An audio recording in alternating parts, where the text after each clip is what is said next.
Good evening.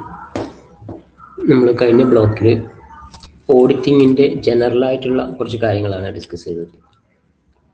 ഇനി നമ്മൾ last ബ്ലോക്കിലേക്ക് കടക്കുകയാണ്. Block 6, company audit.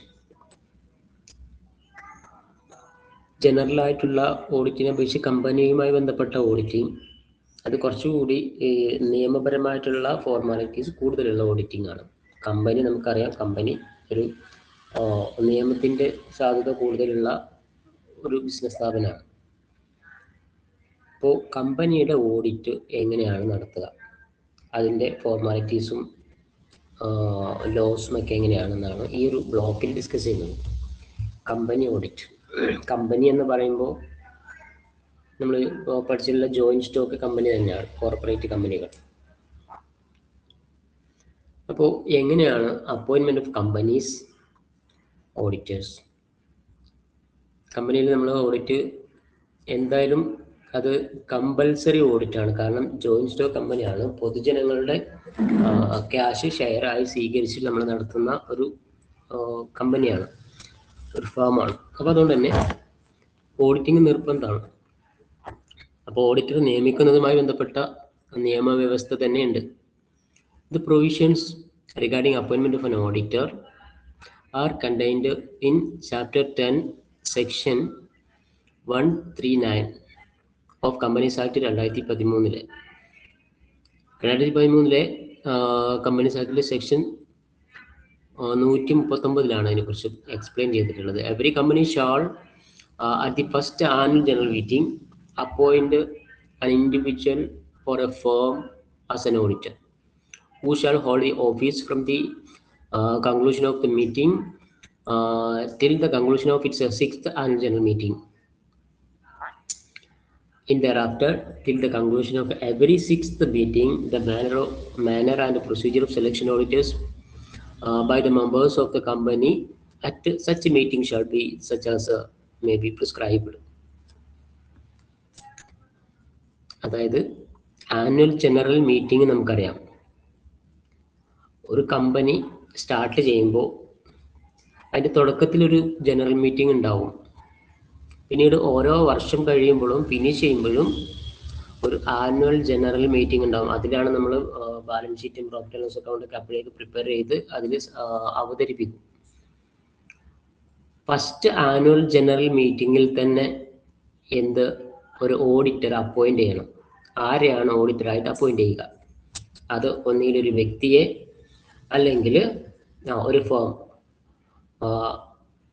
Appoint an individual or A firm as an auditor.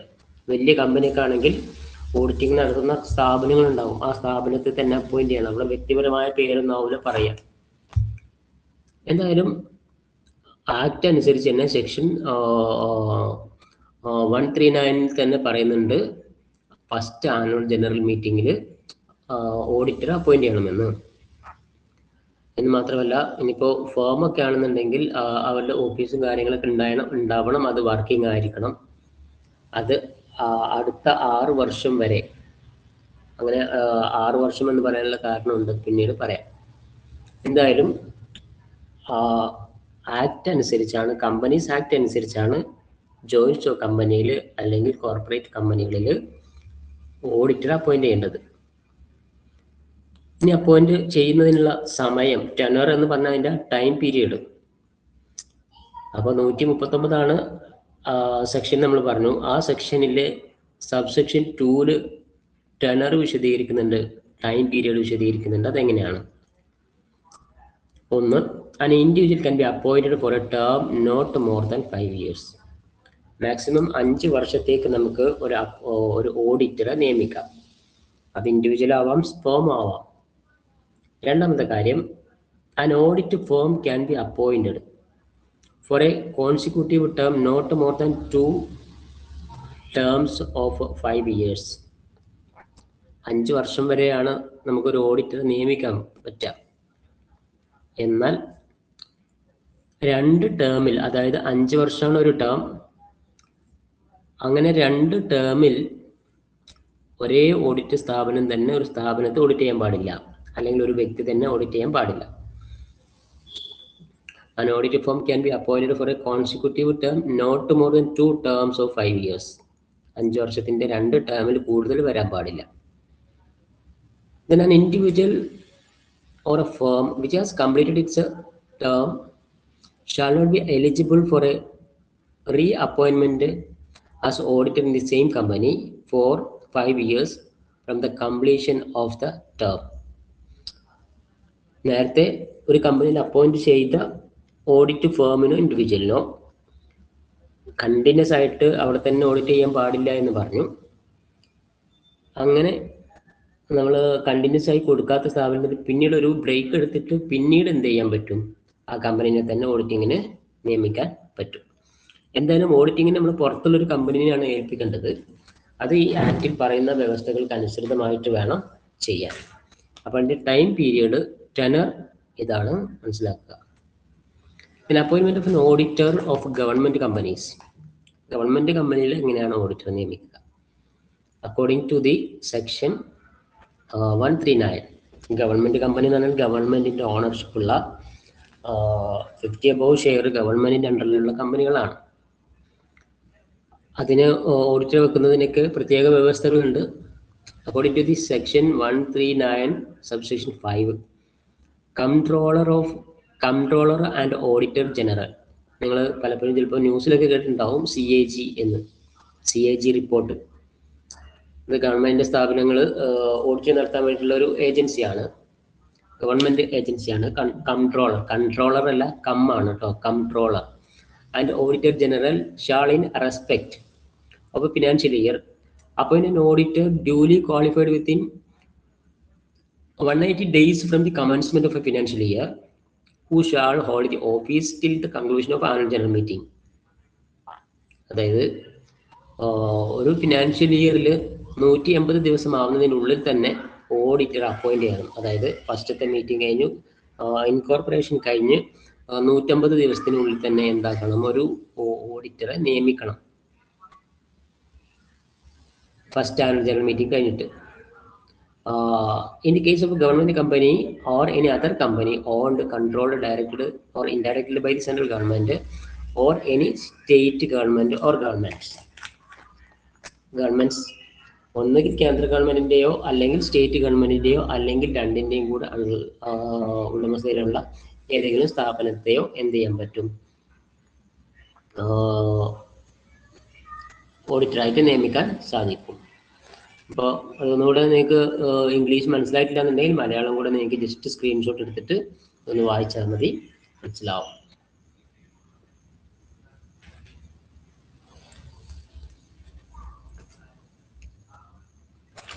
അപ്പോൾ ഓഡിറ്റർ നമ്മൾ നിയമിച്ചു കഴിഞ്ഞാൽ അയാൾ ആ കമ്പനിയുടെ ഒരു ഫിനാൻഷ്യൽ ഇയർ ഫിനിഷ് ചെയ്യുന്നത് വരെ ആ ഒരു തസ്തികയിൽ ഗവൺമെന്റ് ഓഡിറ്റർ ആയിരിക്കണം, ആ ഒരു തസ്തികയിൽ ഉണ്ടാവുകയും വേണം. Appointment of first auditor by board of directors.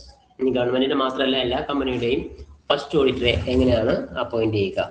As per section 139 subsection 6, the first auditor of a company other than government company shall be filled by a board of directors within 30 days. സാധാ കമ്പനിയുടെ കാര്യത്തിലാണ് പറയുന്നത്. 30 ദിവസത്തിനുള്ളിൽ എന്ത് ചെയ്യണം? അതായത് company incorporate ചെയ്ത് 30 ദിവസത്തിനുള്ളിൽ ഓഡിറ്റർ നിയമിക്കണം, അത് നിർബന്ധമാണ്.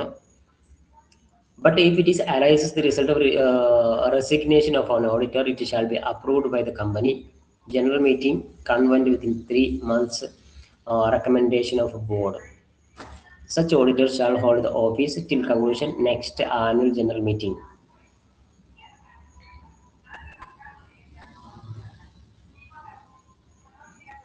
മുപ്പത് ദിവസത്തിനുള്ളിൽ നിയമിക്കണം.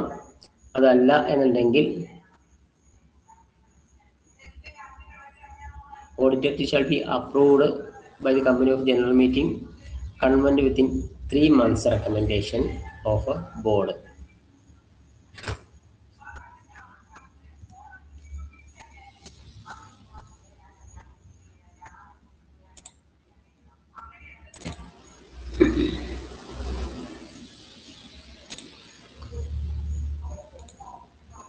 ഓക്കെ, ഐ എം സോറി, സ്ലൈഡിൽ ചെറിയൊരു മിസ്റ്റേക്ക് വന്നിട്ടോ, അതുകൊണ്ടാണ് ഇത്തിരി ലാഗ് ചെയ്തത്. Appointment for first auditor by the board of directors. Section 139, subsection 6. First auditor of a company other than government company shall be appointed by the board of directors. 30 ദിവസത്തിനുള്ളിൽ appoint ചെയ്യണം. ഇനി അതിൽ പരാജയപ്പെടുകയാണെങ്കിലോ the first auditor shall fails to appoint the first auditor, it shall inform the members of the company. Appoint ചെയ്യാൻ 30 ദിവസത്തിനുള്ളിൽ നമുക്ക് appoint ചെയ്യാൻ പറ്റിയിട്ടില്ലെങ്കിൽ അത് എല്ലാ മെമ്പേഴ്സിനെ അറിയിക്കണം. Within 90 days at an extraordinary general meeting. 90 ദിവസത്തിനുള്ളിൽ തന്നെ, അതായത് 3 മാസത്തിനുള്ളിൽ തന്നെ എന്ത് ചെയ്യണം, ഒരു എക്സ്ട്രാ ഓർഡിനറി ജനറൽ മീറ്റിംഗ് വിളിക്കണം, അതായത് ഒരു സ്പെഷ്യൽ മീറ്റിംഗ് വിളിക്കണം. എന്നിട്ട് ഒരാളെ അപ്പോയിന്റ് ചെയ്യാനുള്ള കാര്യങ്ങൾ അതിൽ ഏർപ്പാടാക്കണം. ആളെ നിയോഗിക്കണം. അയാൾ ആ ഫിനാൻഷ്യൽ ഇയർ എന്താവണം, ഓഫീസ് ഹോൾഡ് ചെയ്യുകയും വേണം. Then casual vacancy of an auditor. ചിലപ്പോൾ ചിലർ റിട്ടയർ ചെയ്യും, അല്ലെങ്കിൽ അതൊന്ന് പിരിഞ്ഞു പോകും നമ്മൾ അപ്പോയിന്റ് ചെയ്ത auditor. According to section 139 subsection 8, the casual vacancy of an auditor except in case of a government company, government കമ്പനിക്ക് വേറെ റൂൾ ഉണ്ട്, shall be filled by the board of directors within 30 days. പിരിഞ്ഞു പോയാലും അങ്ങനെ തന്നെയാണ്, 30 ദിവസത്തിനുള്ളിൽ അടുത്ത ആളെ നിയോഗിക്കണം. An auditor, it shall be approved by the company at a general meeting. General meeting il അംഗീകരിക്കണം. Convent within 3 months recommendation of a board. Such auditor shall hold office till the conclusion of next annual general meeting. അടുത്ത annual general meeting വരെ അയാൾ അവിടെ ഉണ്ടാവുകയും വേണം. In the case of a company whose accounts are subjected to audit by an auditor appointed by the Comptroller and Auditor General of India, be filled with C&AG within 30 days.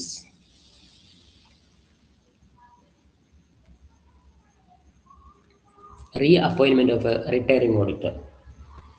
കമ്പനിയിൽ നിന്ന് auditor retire ചെയ്തു, പിരിഞ്ഞു പോയി, എന്നിട്ട് വീണ്ടും തിരിച്ചു വരണമെന്നുണ്ടെങ്കിൽ അയാൾ തന്നെ വീണ്ടും അപ്പോയിന്റ് ചെയ്യണമെന്നുണ്ടെങ്കിൽ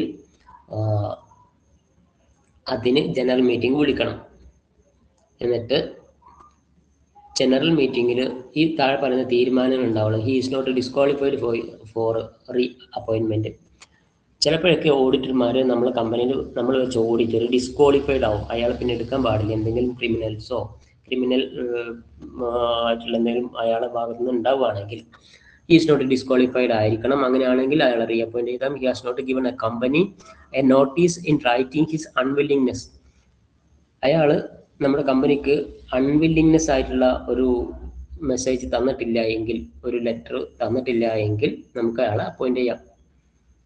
ഇപ്പോൾ റിട്ടയർ ചെയ്യുന്ന സമയത്ത് ഇനി നിങ്ങളുമായിട്ട് കമ്പനിയുമായിട്ട് വർക്ക് ചെയ്യാൻ ബുദ്ധിമുട്ടാണ് എന്നുള്ള ലെറ്റർ തന്നിട്ടുണ്ടെങ്കിൽ പിന്നെ അയാളെ വിളിക്കാൻ പാടില്ല, ഡിസ്ക്വാളിഫൈഡ് ആണ്. Special resolution has not been passed that meeting appointing some other auditor providing expressly he shall not be appointed. വേറൊരാളെ അപ്പോയിന്റ് ചെയ്യാൻ വേണ്ടിയിട്ട് ഒരു സ്പെഷ്യൽ മീറ്റിംഗ് നടത്തി റെസൊല്യൂഷൻ പാസ്സാക്കിയിട്ടുണ്ട് എങ്കിൽ നിലവിലുള്ള ആളെ നമുക്ക് റീഅപ്പോയിന്റ് ചെയ്യാൻ പാടില്ല. നെക്സ്റ്റ് വരുന്നത് qualification of required for an qualification required for an auditor. ഒരു ഓഡിറ്റർക്ക് വേണ്ട ക്വാളിഫിക്കേഷൻ.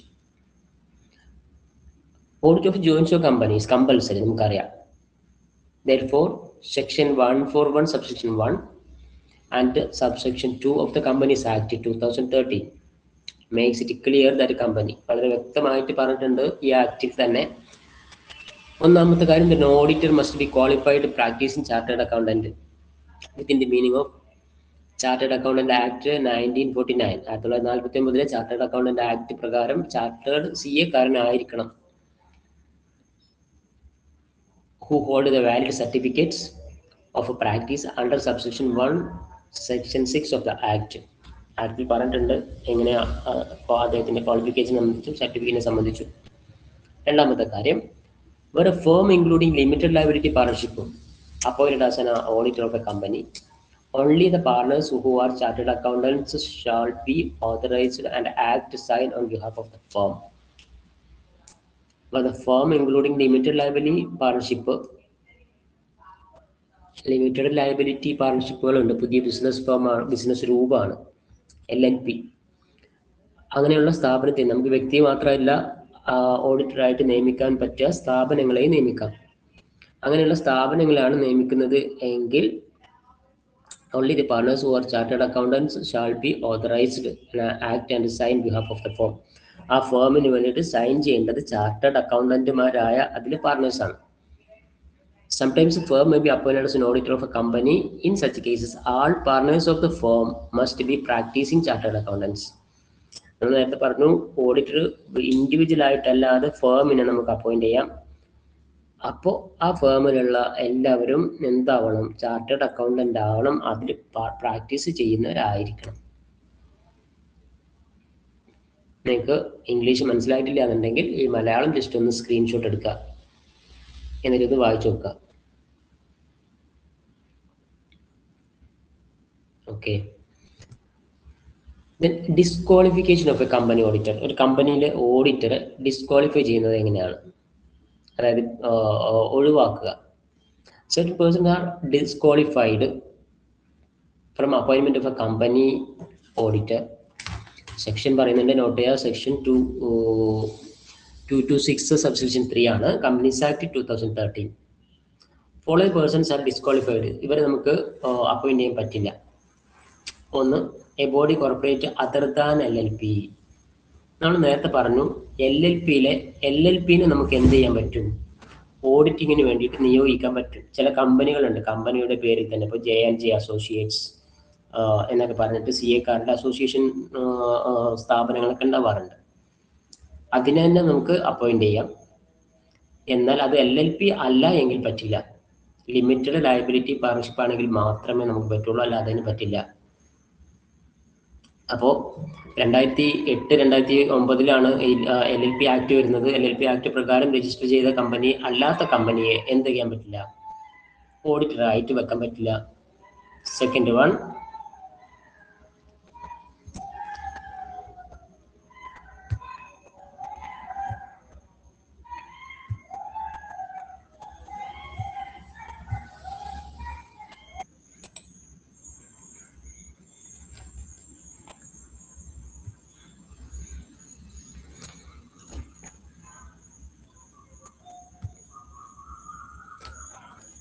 ഓക്കെ.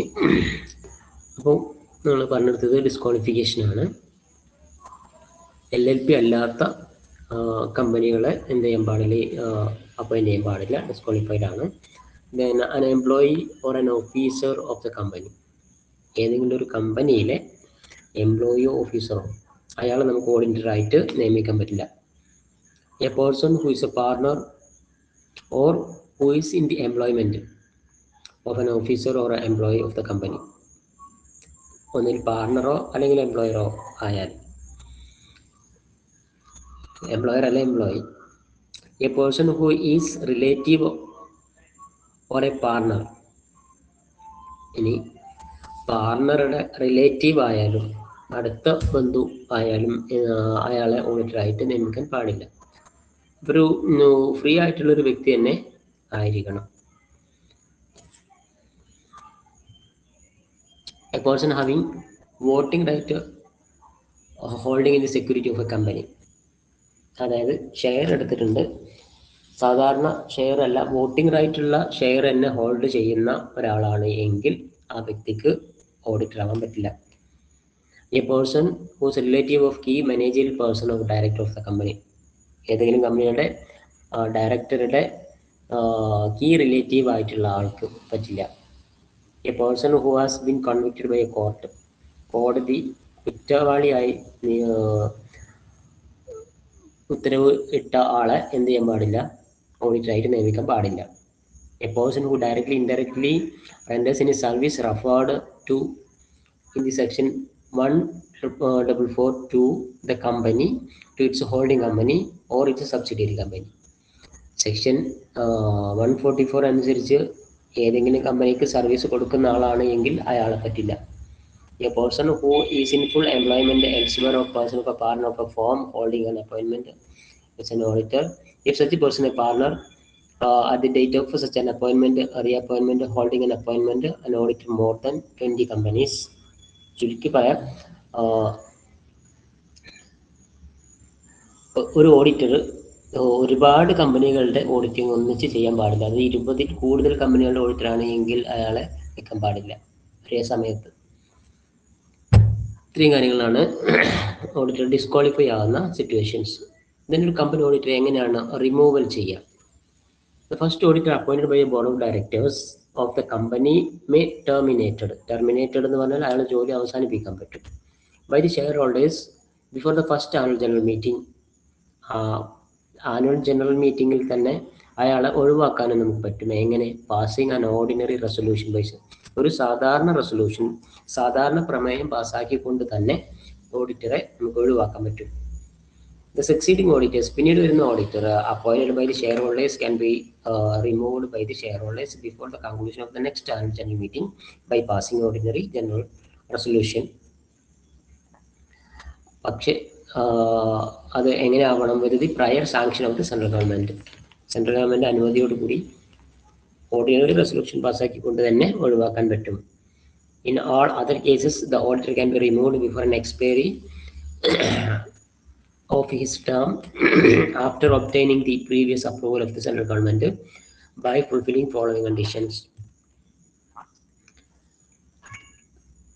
ഓഡിറ്റ് നമുക്ക് ഒഴിവാക്കാൻ പറ്റും സെൻട്രൽ ഗവൺമെന്റ് പെർമിഷനോട് കൂടിയിട്ട് ഇനി പറയുന്ന സിറ്റുവേഷനിൽ as per the notice of 14 days comprising the proposed resolution to remove an auditor before his term. അദ്ദേഹത്തിന്റെ കാലാവധി കഴിയുന്നതിന് മുമ്പ് 14 ദിവസം മുമ്പ് എന്ത് ചെയ്യണം?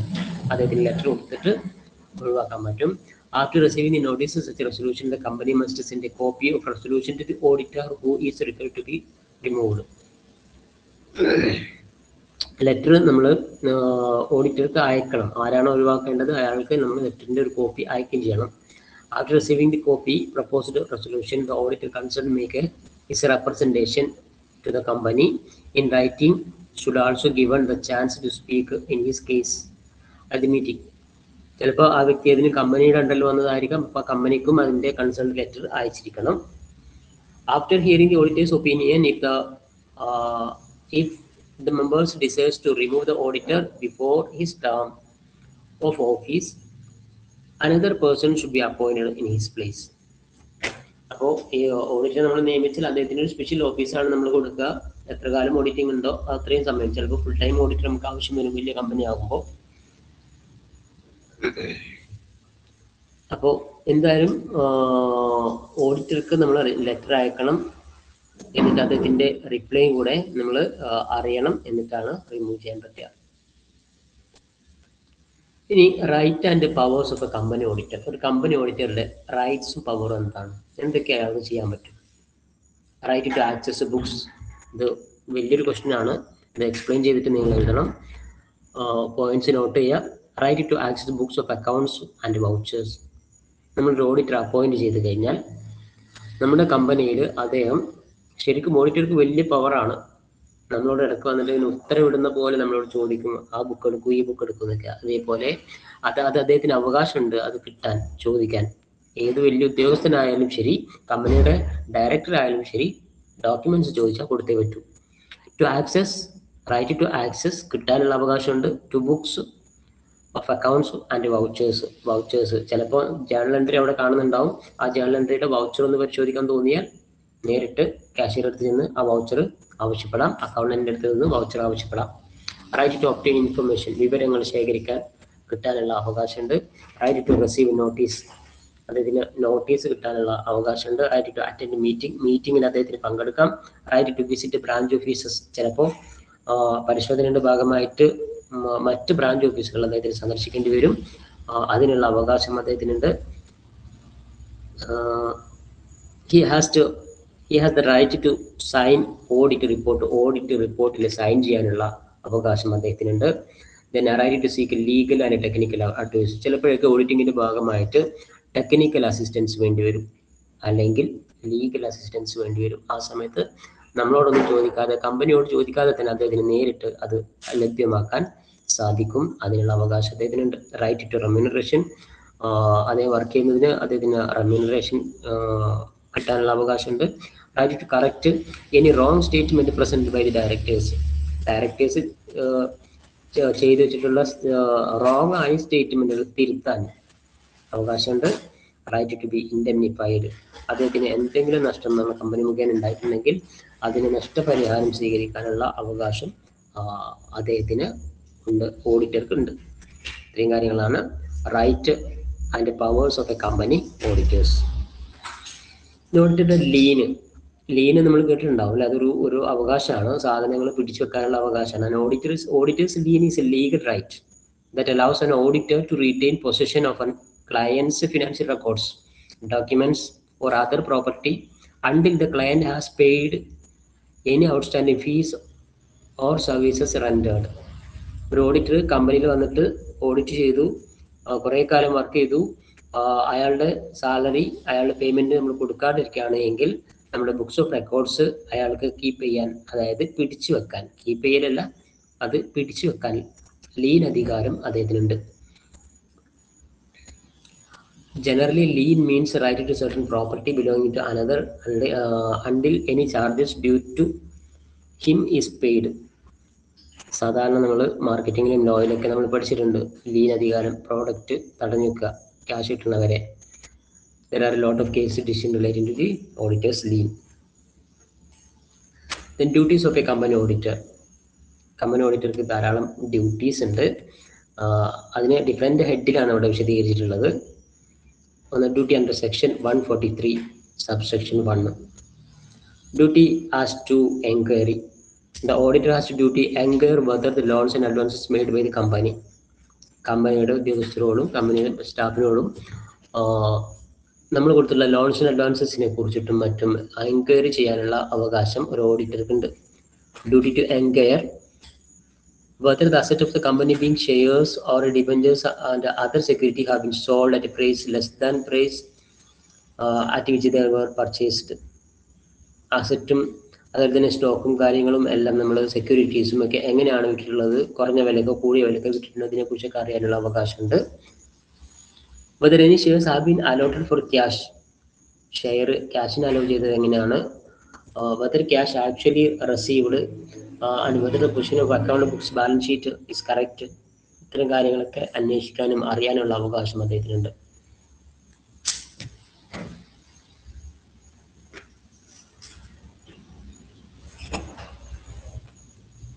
അടുത്ത ഡ്യൂട്ടി വരുന്നത് സ്റ്റാറ്റ്യൂട്ടറി ഡ്യൂട്ടിയാണ്, നിയമപരമായ ഡ്യൂട്ടിയാണ്. Statutory duties are duties imposed as per the companies act 2013.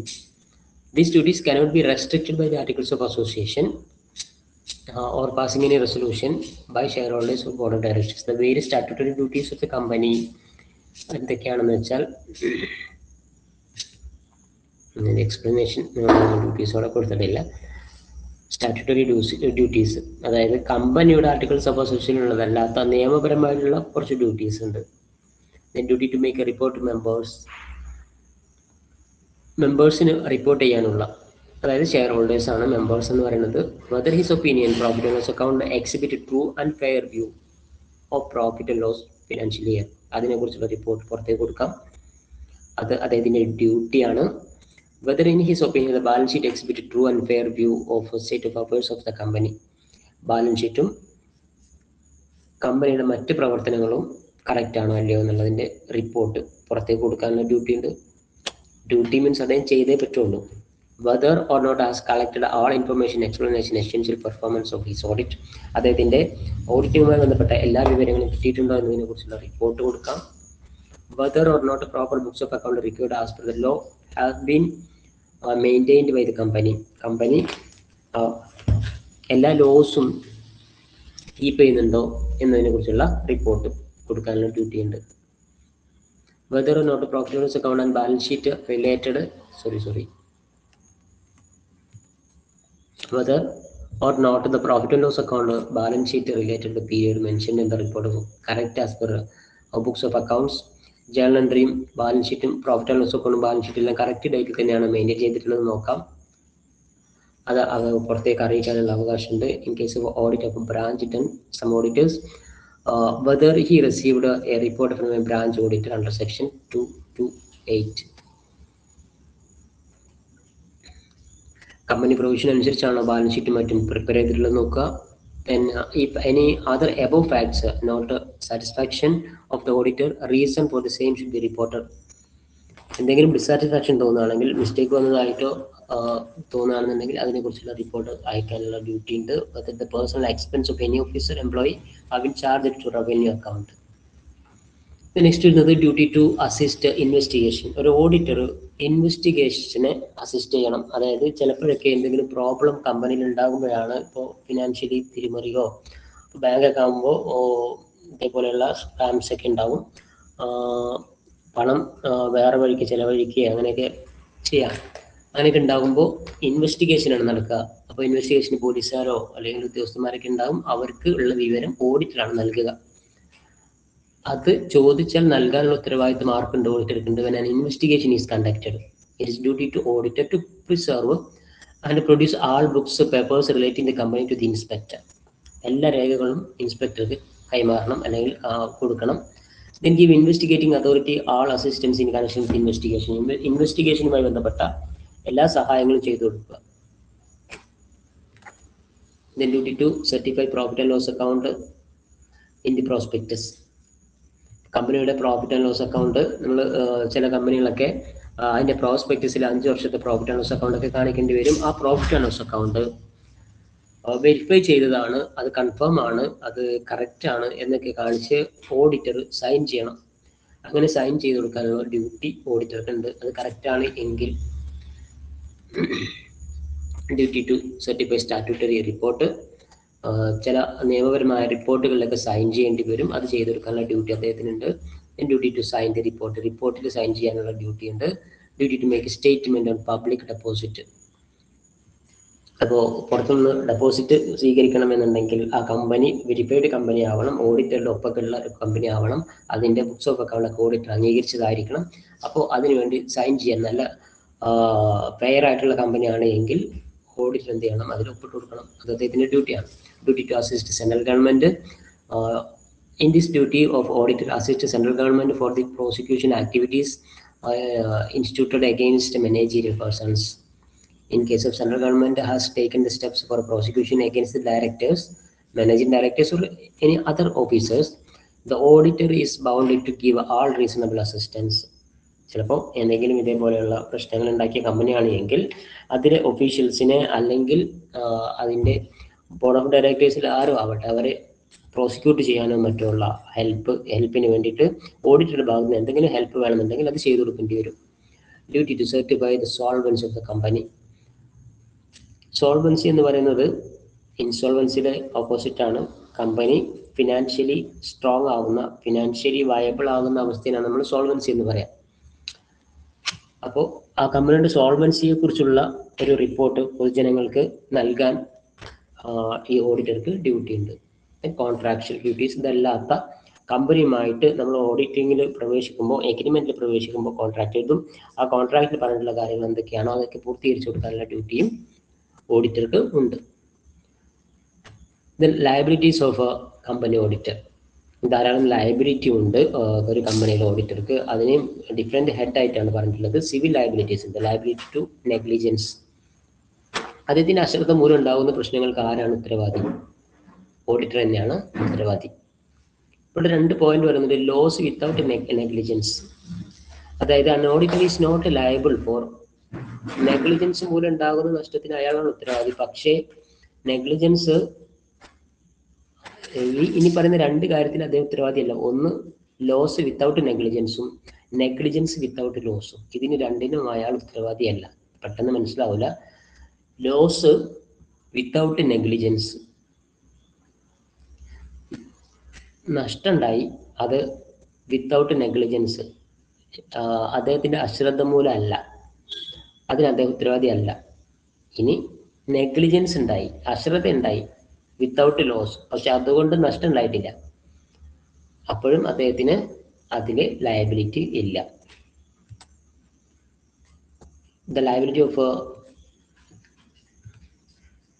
misfeasance according to section 340 the Companies Act 2013.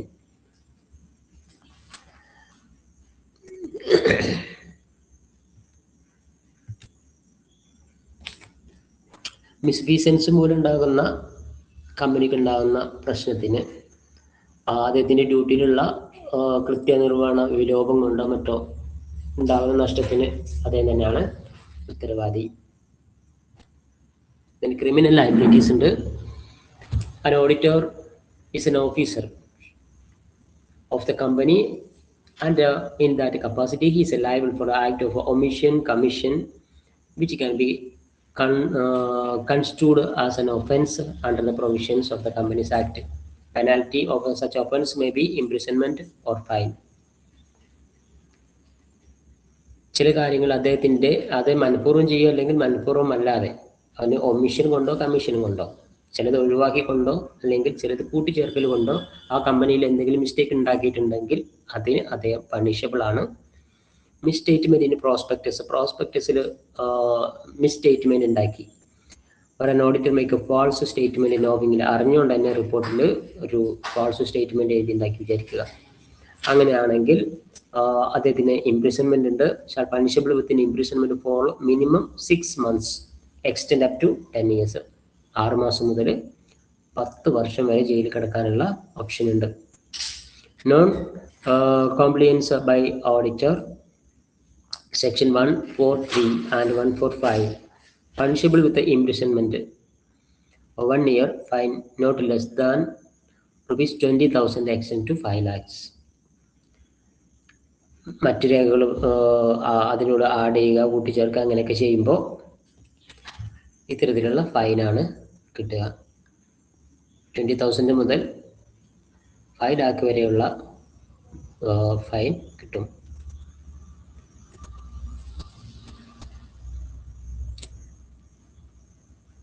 failure to assist the ഇൻവെസ്റ്റിഗേഷന് അസിസ്റ്റ് ചെയ്യാൻ അദ്ദേഹം തയ്യാറായില്ല. if the auditor fails to preserve the procedure of an inspector, all books of papers relating to the company fails to assist. അങ്ങനെ ചെയ്താലും അദ്ദേഹത്തിന് punishable ആണ്. he shall be punishable with an imprisonment 1 year with a fine not less than 25,000 extendable ₹1 lakh. അത്രയും ഫൈനുള്ള ശിക്ഷയാണത്. Next penalty for falsification of books. ബുക്കിൽ കൃത്രിമം കാണിക്കുക. He's punishable with imprisonment for term not less than 3 years. 3 വർഷം വരെ തടവ് കിട്ടും. 3 വർഷം മുതൽ 5 വർഷം വരെ തടവ്. With a fine not less than 1 lakh extendable ₹3 lakh. 1 ലക്ഷം മുതൽ 3 ലക്ഷം വരെ ഫൈനും ഈടാക്കാം.